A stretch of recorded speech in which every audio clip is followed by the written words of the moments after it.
Halo guys, kembali lagi bersama saya Azu di channel Azunen Review. Nah, kali ini mari kita lanjutkan alur cerita Sang Domingan dan part ketiga, mari kita mulai.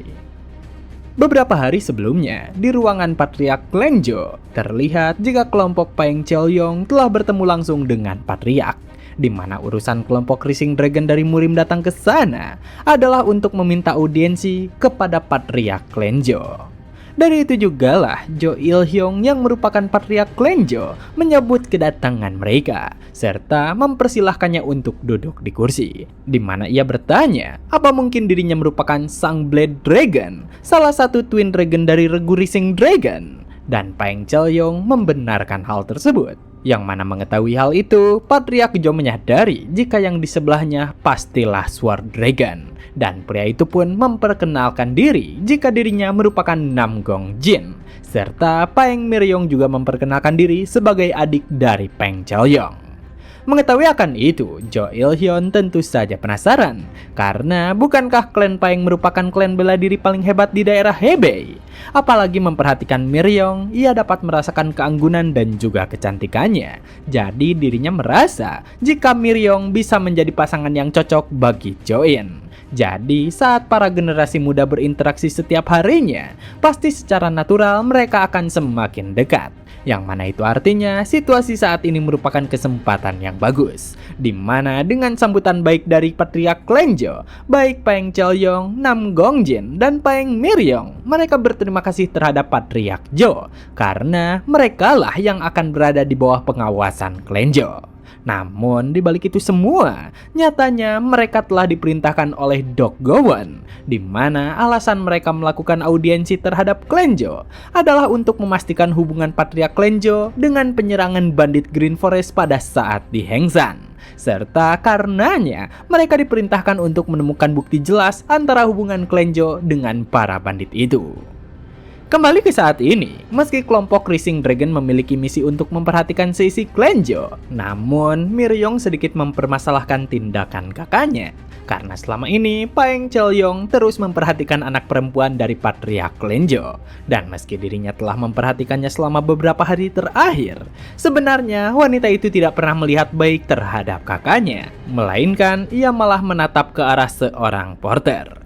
Mendengar komentar dari adiknya, dengan penuh percaya diri, Paeng Cheolyong berkata jika apa yang dimaksudkan oleh Miryong merupakan pria itu, ini semua tidaklah masalah. Karena apa yang dirinya dengar, jika pria itu akan melakukan misi pengawalan selama beberapa bulan. Jadi dalam waktu yang lama itu, dirinya percaya jika ia akan memenangkan hati Nona Cheolyon.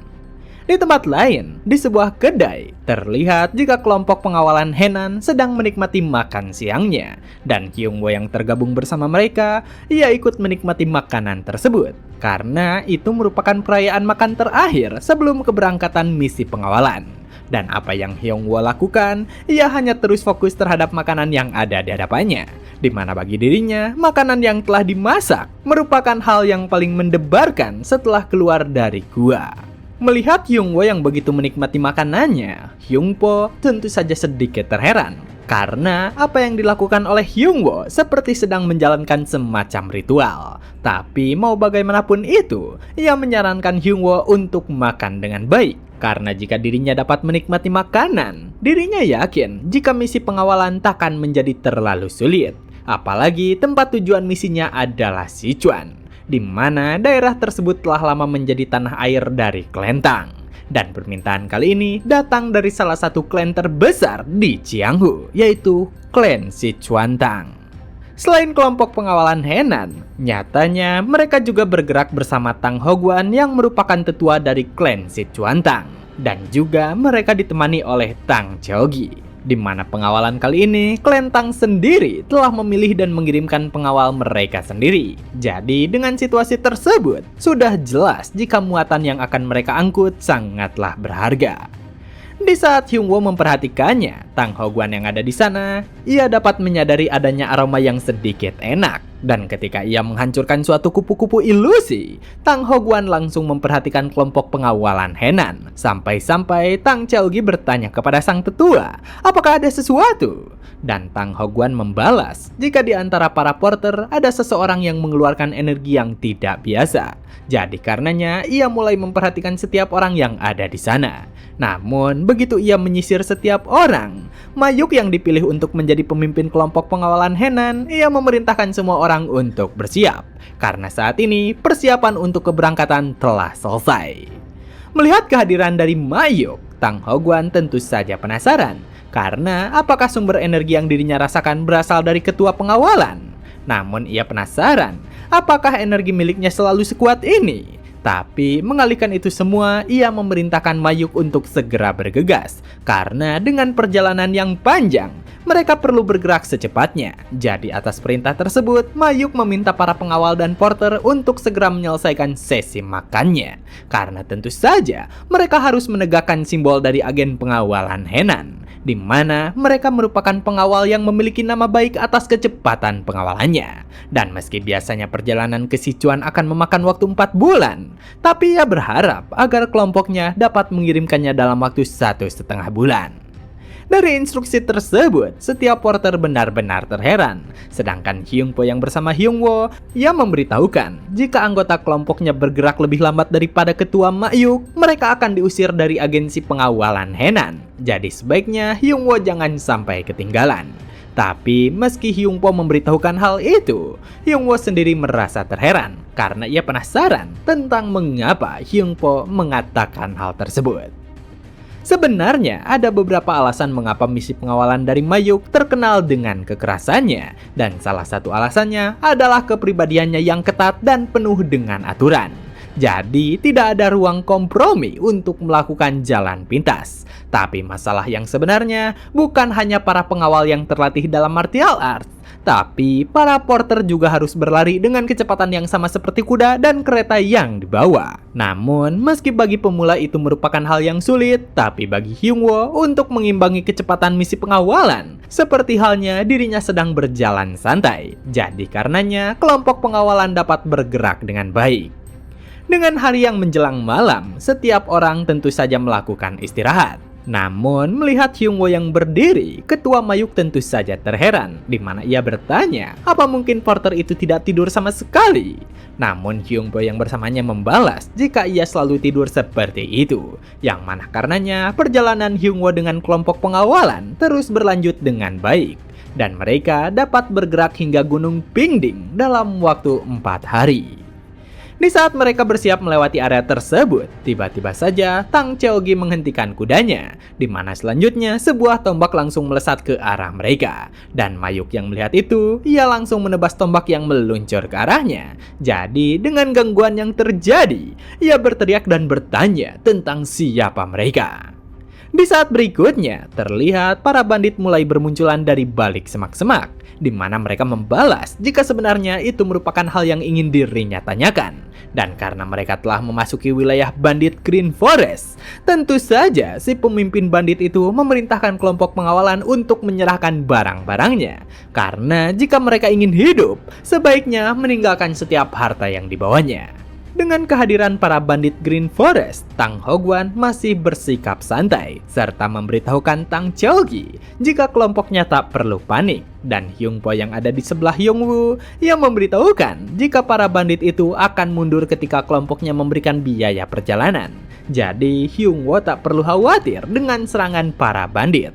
Yang mana karenanya Mayuk langsung menyerahkan beberapa koin miliknya kepada para bandit, karena biaya jalannya telah dirinya siapkan.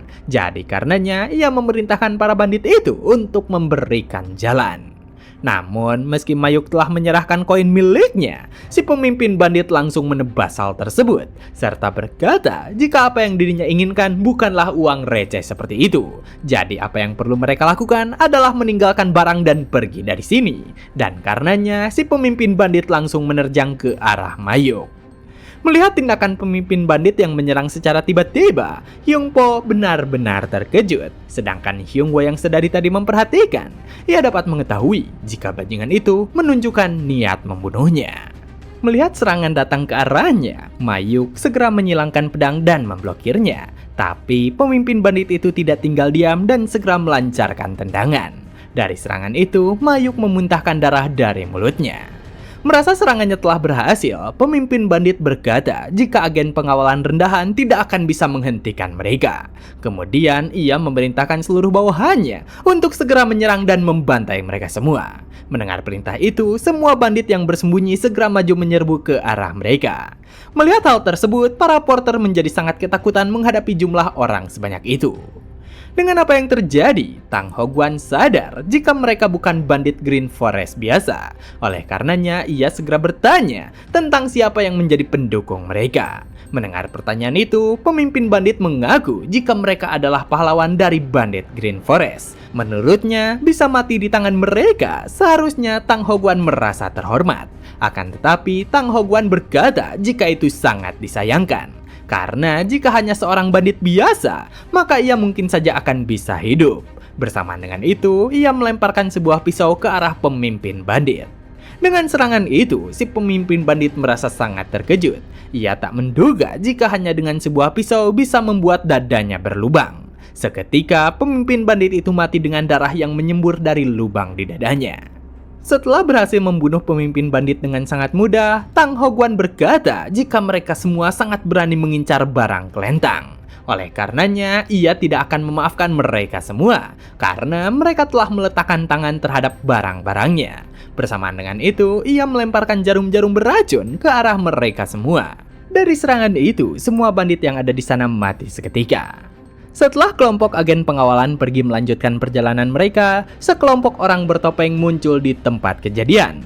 Melihat para bandit Green Forest habis terbantai, salah seorang di antara orang bertopeng berkata jika mereka tidak perlu menahan diri lagi, karena Tang Hogwan merupakan Elder Kelentang sudah turun tangan sendiri. Sebagai pemimpin dari Phantom Hall, orang itu memerintahkan seluruh pasukannya untuk membunuh mereka semua. Sementara itu, Tang Hogwan memerintahkan Tang Qiaogi untuk mempersiapkan diri. Menurutnya, kelompok yang akan menyerang mereka akan sangat merepotkan. Jika nantinya seluruh agen pengawalan Henan tumbang, mereka tetap harus mengirimkan barang-barang itu ke klan utama Tang di Sichuan. Karena mereka adalah elit dari para elit yang dipilih langsung olehnya. Tang Hogwan percaya jika mereka akan bisa melindungi semua barang itu apapun yang terjadi. Singkat cerita, begitu kelompok Phantom Hall berhasil menyusul rombongan agen pengawalan Henan, pemimpin mereka langsung memberikan perintah untuk menyerang dan tak membiarkan satu pun selamat. Dengan begitu, pertempuran di antara dua kelompok itu pun terjadi. Meskipun terjadi pertempuran yang sangat sengit, tapi Hyungwoo tetap terlihat tenang. Melihat kondisi saat ini, Mayuk menyadari jika agen mereka tidak sebanding dengan kelompok Phantom Hall, yang mana kelompok itu berisikan martial artist sebenarnya. Meski klan Sichuan Tang memiliki keunggulan, tapi tetap terlihat jika mereka tidak memiliki niatan bertarung bersama agen pengawalan Henan. Hingga akhirnya, Hyungwoo melihat Hyungpo terluka cukup parah oleh para musuhnya. Menyadari hal tersebut, Hyungwoo segera menggunakan salah satu tekniknya dan membuat lawannya seakan tersambar petir. Melihat hal itu, para pasukan musuh yang lainnya merasa sangat terkejut. Karena bagaimana mungkin bisa tiba-tiba terdapat sebuah petir yang menyambar. Sedangkan Hyungpo menyadari jika itu adalah perbuatan dari Hyungwoo. Tanpa mempedulikan dirinya, Hyungpo segera meminta Hyungwoo untuk membantu yang lainnya juga. Namun Hyungwoo balik bertanya, mengapa juga dirinya harus membantu yang lain? Karena apa yang sebelumnya dirinya lakukan, ia hanya membantu Hyungpo yang merupakan kenalannya. Mendengar hal itu, Hyungpo pun segera berteriak jika Hyungwoo juga bagian dari agen pengawalan. Oleh karena itu, ia memohon kepada Hyungwoo untuk segera membantu yang lainnya. Meskipun tidak terlalu mengerti alasan Hyungpo memintanya melakukan hal itu, pada akhirnya Hyungwoo tetap melakukannya karena Hyungpo lah yang telah meminta hal tersebut. Dengan sangat cepat, Hyungwoo bergerak dan menyerang semua musuh mereka. Saking cepatnya, hanya Tang Hogwan sajalah yang dapat merasakan pergerakan Hyungwoo secara samar. Seketika, para musuh yang menyerang tersambar sebuah petir hingga mereka semua mati. Setelah melakukan hal itu, Hyungwoo merasa jika itu semua sudah cukup.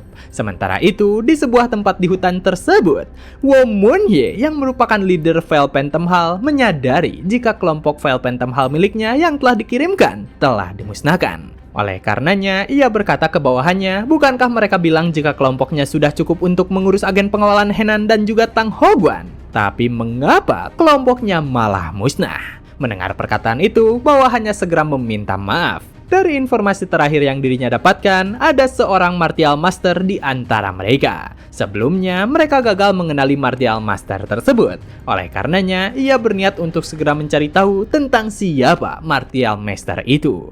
Akan tetapi, Wo Mun-hye segera menghentikannya karena ia berniat untuk melakukannya sendiri. Mendengar pernyataan itu, bawahannya merasa sangat terkejut. Meskipun tidak termasuk di antara 5 klan besar, klan Wo Mun sama sekali tidak lebih rendah dari klan-klan besar lainnya, yang mana mereka mengontrol sepertiga perdagangan dunia. Selain itu, mereka juga menyebarkan pengaruhnya dengan kekuatan uang yang sangat besar. Oleh karena itu, informasi dari klan Sichuan-tang dapat bocor kepada klan Wo Mun dengan kekuatan uang mereka. Di wilayah klan Wo Mun, ketua klan bertanya kepada salah satu bawahannya, apakah mereka berhasil mengetahui dengan apa yang klan Sichuan-tang sembunyikan? Mendengar pertanyaan itu, bawahannya berkata jika klan Sichuan-tang berhasil membuat bom Thunderclap bersama klan Hua. Kemudian mereka mengangkutnya dengan menyewa agen pengawalan Henan menuju klan utama Sichuan-tang. Awalnya, Wo Mun Huang yang merupakan ketua klan Wo Mun meragukan keberhasilan dua klan tersebut. Tapi setelah bawahannya menginformasikan jika ketua klan Hua merupakan keturunan dari sekte Thunderclap, barulah ia sadar jika keturunan sekte itu berhasil membawa kembali metode tersebut ke dunia. Bom Thunderclap sendiri dapat menghabisi beberapa sekte biasa tanpa kesulitan.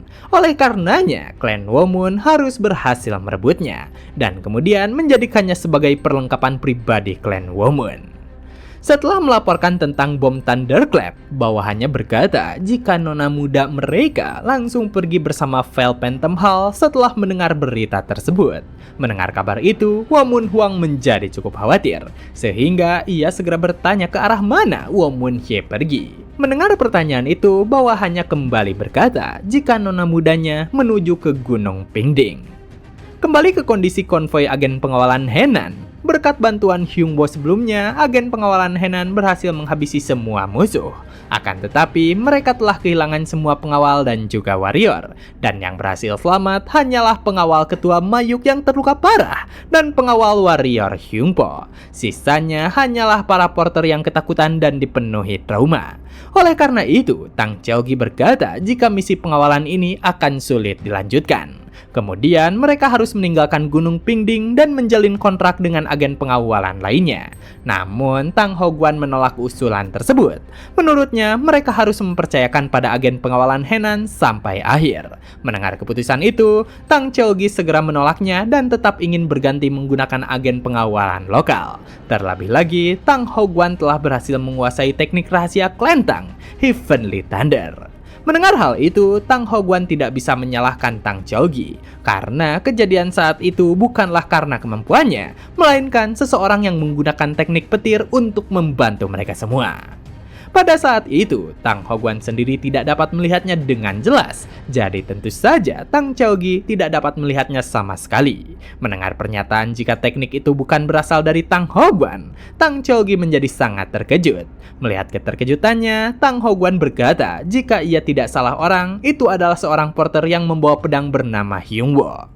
Beberapa saat kemudian, Tang Hogwan menghampiri Hyung Wo dan bertanya dari klan mana dirinya berasal. Mendengar pertanyaan itu, Hyung Wo kebingungan tentang apa maksud dari sekte itu. Melihat Hyung Wo yang kebingungan, Tang Hogwan pun menjelaskan jika sekte merupakan tempat seseorang mempelajari martial arts. Mendengar penjelasan itu, Hyung Wo teringat jika Cheon Gija tidak pernah mengajari mereka martial arts, yang mana ia hanya melemparkan mereka semua ke neraka. Sehingga martial arts Hyung Wo merupakan sesuatu yang ia dapatkan sendiri setelah sekian lama berada di dalam gerbang neraka. Di tempat itu, ia dan teman-temannya bertarung dengan sengit antara hidup dan mati. Jadi bisa dikatakan jika dirinya tidak memiliki tempat asal dalam mempelajari martial arts, sehingga ia langsung berkata jika dirinya tidak memiliki sekte asal. Mendengar pernyataan itu, Tang Hogwan menjadi sangat terkejut, karena menurutnya tidak mungkin kemampuan Hyung Wo yang hebat itu tiba-tiba didapatkan dari langit. Selain itu, ia menyampaikan protes tentang cara bicara Hyung Wo yang kasar kepadanya, di mana dirinya merupakan seorang senior dan tetua dari klan Tang. Menyadari hal itu, Hyungpo yang berada tidak jauh dari sana segera berlari ke arah mereka. Sebelum Tang Hogwan menjadi semakin kesal, Hyungpo menjelaskan jika temannya itu sebelumnya hidup di gunung sepanjang waktu. Karena itulah Hyungwoo bersikap seperti itu.